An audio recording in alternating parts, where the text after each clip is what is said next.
Savitri, Book 1, The Book of Beginnings, Canto 5, The Yoga of the King, the Yoga of the Spirit's freedom and greatness, a magic porch of entry glimmering, quivered in a penumbra of screened light, a court of the mystical traffic of the worlds, a balcony and miraculous facade. Above her lightened high immensities. All the unknown looked out from boundlessness. It lodged upon an edge of hourless time, gazing out of some everlasting now, its shadows gleaming with the birth of gods, its bodies signaling the bodiless, its foreheads glowing with the oversoul, its forms projected from the unknowable, its eyes dreaming of the ineffable, its faces staring into eternity. Life in him learned its huge subconscious rear, the little fronts unlocked to the unseen vasts. Her gulfs stood nude, her far transcendences flamed in transparencies of crowded light. A giant order was discovered here, of which the tassel and extended fringe are the scant stuff of our material lives. This overt universe, whose figures hide the secrets merged in superconscient light, wrote clear the letters of its glowing code. A map of subtle signs surpassing thought was hung upon a wall of inmost mind, illumining the world's concrete images into significant symbols by its gloss. It offered to the intuitive exegete its reflex of the eternal mystery, ascending and descending twixt life's poles, the serried kingdoms of the graded law plunged from the everlasting into time. Then, glad of a glory of multitudinous mind, and rich with life's adventure and delight, and packed with beauty of matter's shapes and hues, climbed back from time into undying self, up a golden ladder carrying the soul, tying with diamond threads the spirit's extremes.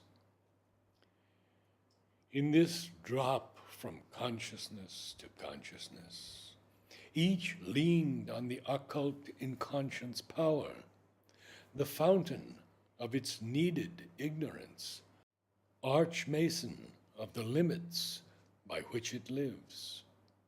In this soar from consciousness to consciousness, each lifted tops to that from which it came, origin of all that it had ever been, and home of all that it could still become. An organ scale of the eternal acts, mounting to their climax in an endless calm. Paces of the many-visaged, wonderful, predestined stadia of the evolving way, measures of the stature of the growing soul. They interpreted existence to itself, and, mediating twixt the heights and deeps, united the veiled, married opposites, and linked creation to the ineffable. A last high world was seen where all worlds meet. In its summit gleam, where night is not, nor sleep. The light began of the Trinity supreme. All there discovered what it seeks for here. It freed the finite into boundlessness and rose into its own eternities. The inconscient found its heart of consciousness. The idea and feeling groping in ignorance at last clutched passionately the body of truth. The music, born in matter's silences, plucked nude out of the ineffable's fathomlessness the meaning it had held but could not voice. The perfect rhythm, now only sometimes dreamed, an answer brought to the torn earth's hungry need, rending the night that had concealed the unknown, giving to her her lost, forgotten soul. A grand solution closed the long impasse in which the heights of mortal effort end. A reconciling wisdom looked on life. It took the striving undertones of mind and took the confused refrain of human hopes and made of them a sweet and happy call. It lifted from an underground of pain the inarticulate murmur of our lives and found for it a sense illimitable, a mighty oneness, its perpetual theme.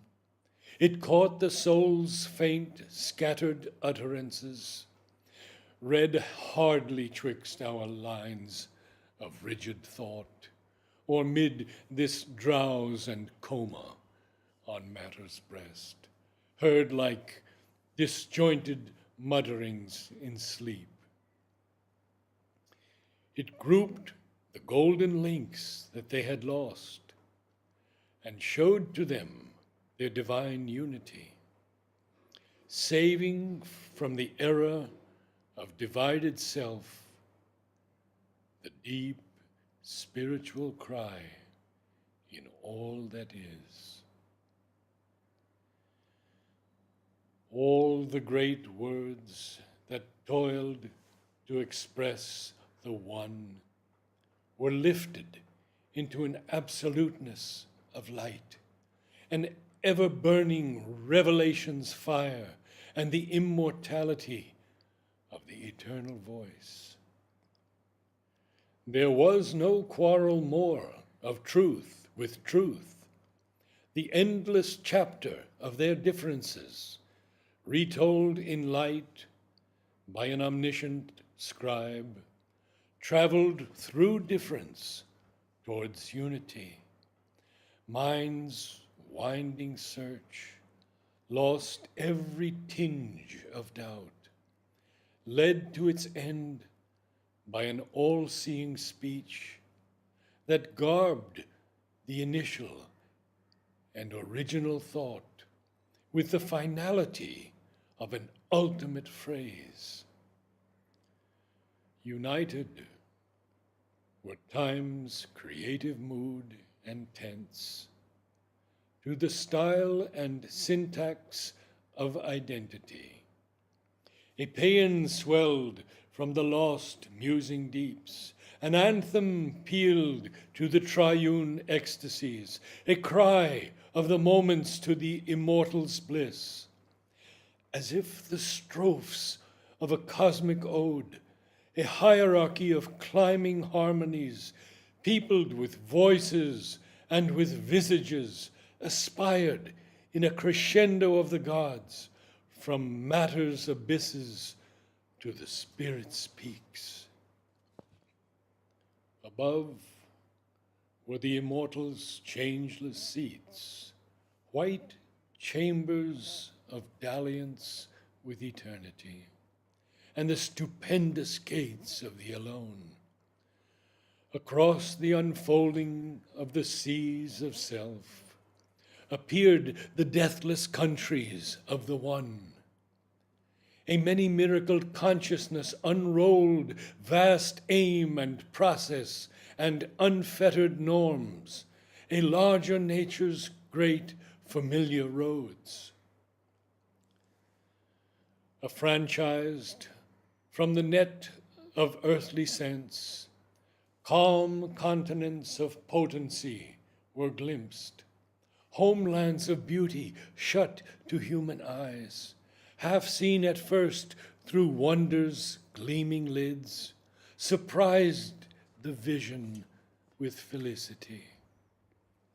Sunbelts of knowledge, moonbelts of delight, stretched out in an ecstasy of widenesses beyond our indigent corporeal range.